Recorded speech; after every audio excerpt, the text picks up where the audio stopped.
Wapendwa katika Bwana, tumsifu Yesu Kristo. Karibuni katika Jumapili hii ya 5 katika kipindi cha kawaida. Masomo yetu ya Jumapili hii ya 5, somo la kwanza linatoka Isaya sura ya 58 mstari wa 7 hadi wa 10, na somo letu la pili linatoka Wakorintho wa kwanza sura ya 2 mstari wa 1 mpaka wa 5, na injili yetu inatoka mwinjili Mathayo sura ya 5 mstari wa 13 mpaka wa 16. Mada kuu ya Jumapili hii ya 5, tunaalikwa kuwasha taa ili wengine waone. Nipende kuanzia na hadithi moja. Siku moja nilienda kumtembelea rafiki yangu Thomas ambaye ni kipofu. Kwa changamoto ya usafiri nilifika kwa rafiki yangu Thomas nikiwa nimechelewa majira ya jioni tayari. Nikabisha hodi, akanikaribisha, nikaingia ndani. Kitu ambacho kilinishangaza kimebaki mpaka siku hii ya leo. Nilipoingia ndani, rafiki yangu Thomas ambaye ni kipofu kama nilivyosema, aliwasha taa na akaiweka juu ya meza. Na kisha nikabaki na shangaa, nikamuuliza rafiki yangu Thomas, kwa nini unawasha taa na we mwenyewe hauwezi ukaona? Thomas alicheka kwa muda mfupi, kisha akaizima ile taa na akaingia chumbani. Alipoingia chumbani, alirudi akiwa na thermos ya chai na vikombe viwili.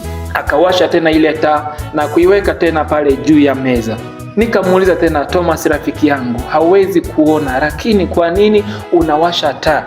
Thomas alicheka tena, kisha kwa tabasamu kubwa akanijibu akisema, sikuweka taa kwa ajili yangu mwenyewe au kwa sababu nilihitaji. Nilifanya kwa ajili yako kwa sababu ulihitaji, kwani wewe si kipofu kama mimi. Kisha akaniuliza, Abraham, je, umezima taa mara ngapi kwa watu wengine na kuwanyima fursa ya kuona nuru kwa sababu wewe mwenyewe uhitaji? Nilifikiria juu ya hilo kwa undani sana, kisha nilibaki nikiwaza moyoni mwangu mpaka leo hii. Nami leo, mpendwa Mkristo, napenda kukuuliza swali hilo hilo.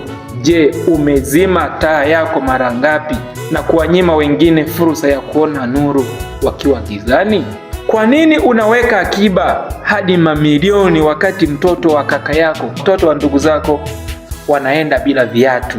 Kwa nini unaweka nguo ambazo huvai kwenye kabati wakati kuna mtu nje hana nguo? Kwa nini chakula kinaoza ndani ya nyumba yako, unamwaga chakula wakati nje kuna mtu anashinda bila chakula?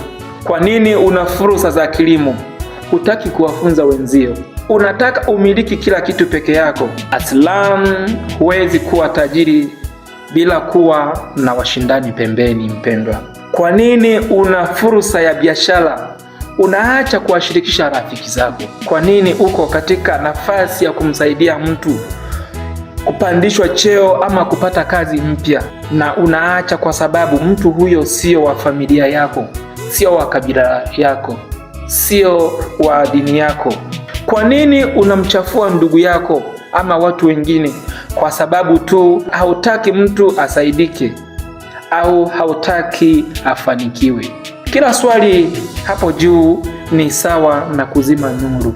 Mpendwa katika Bwana, tunaona siku ya leo katika mada yetu hii ya washa taa ili wengine waone.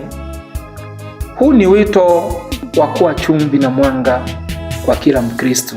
Mada ya Jumapili hii imejikita katika mafumbo makuu mawili ambayo tunayapata katika somo la Injili. Tunaona kwamba mwanga umepewa kipaumbele zaidi kwa sababu pia tunaona katika somo la kwanza linaongelea kuhusu mwanga. Somo la pili lina uhusiano na mada hii ya kuwasha taa ili wengine waweze kuona. Mtakatifu Paulo anasema kwamba matendo mema ni ishara ya uwepo wa Roho Mtakatifu. Matendo haya ni ushahidi halisi wa kweli wa imani zinazotangazwa kwa Wakristo. Mpendwa Mkristo, mboga ambayo imepikwa hata kama itakuwa na viungo vyote, lakini kama itakosa chumvi itakuwa imepoteza ladha yake.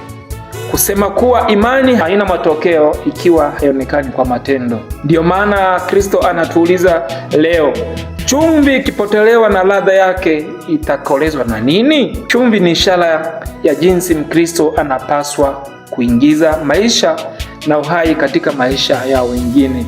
Fumbo la kuwa mwanga ni wito wa kila Mkristo kuwa nuru ya ulimwengu. Yesu anasema watu hawawashi taa na kuiweka chini ya pishi, bali juu ya kinara, ipate kuangazia wale wote waliomo ndani ya nyumba.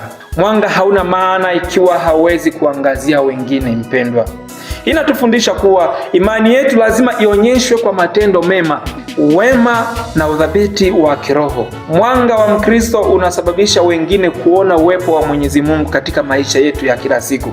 Ndio maana tunaona katika somo letu la kwanza linalotufundisha juu ya mwanga wa kiroho, kuwa msaada kwa wahitaji. Hii ndiyo njia tunapoonyesha mwanga wetu wa kiroho.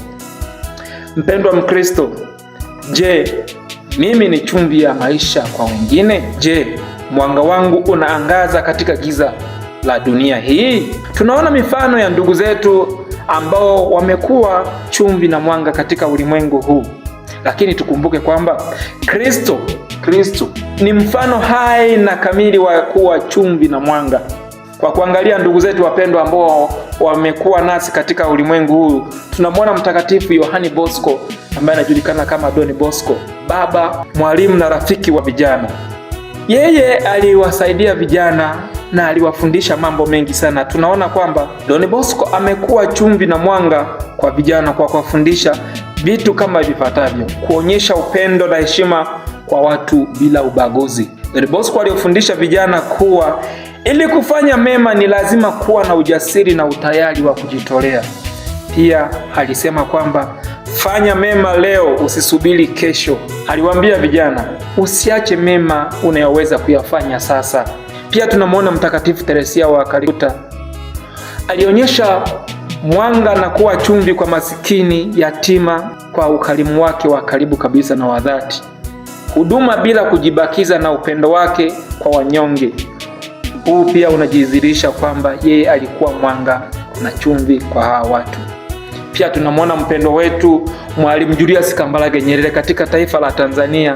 Yeye alikuwa mwanga kwa kuongoza watu wake katika uhuru, umoja na haki, na alilinda na kuhimiza maadili ya uadilifu, unyenyekevu na kujitegemea kwa kuishi kwa mfano wa maisha rahisi na kuwahudumia wengine. Pia tunamwona ndugu yetu Nelson Mandela. Yeye amekuwa mwanga na chumvi kwa msaada, kwa kuonyesha msamaha na maridhiano na haki. Je, wewe ni chumvi na mwanga katika familia yako, katika jamii, katika jumuiya, katika kanisa na katika sehemu yako ya kazi? Je, wewe ni chumvi na mwanga kwa njia gani? Yesu ndiye kioo na mfano kamili wa kila Mkristo na kila mtu anayeitwa kuwa chumvi na mwanga wa dunia hii. Leo hii napenda nikuachie mambo matano ambayo yanatuweza kusaidia sisi kuwa chumvi na mwanga. Kwanza kabisa, kuwa mwaminifu katika wajibu wa kila siku. Jambo la pili, kuishi kwa fursa na kuepuka dhambi. Tatu, kumpenda Mungu katika mambo madogo ya maisha ya kawaida. Na jambo la nne, kuwa chumvi na mwanga ni kuishi maisha ya kawaida kwa namna isiyo ya kawaida. Pia jambo la tano na la mwisho, kuwasaidia wahitaji, tukirejea Mathayo sura ya 25 mstari wa 35 mpaka wa 40. Kwa maana nalikuwa na njaa, mkanipa chakula, nalikuwa na kiu, mkanipa kinywaji, nalikuwa mgeni, mkanikaribisha, nalikuwa uchi, mkanivika, nalikuwa mgonjwa, mkanitembelea, nalikuwa gerezani, mkanijia. Na ukiendelea kusoma, ndipo Yesu anakuja anasema, amini nawaambieni, kadiri mlivyowatendea mmoja wa hawa ndugu zangu walio wadogo, mlinitendea mimi. Kwa njia ya Kristo Bwana wetu. Amina. Do not be afraid.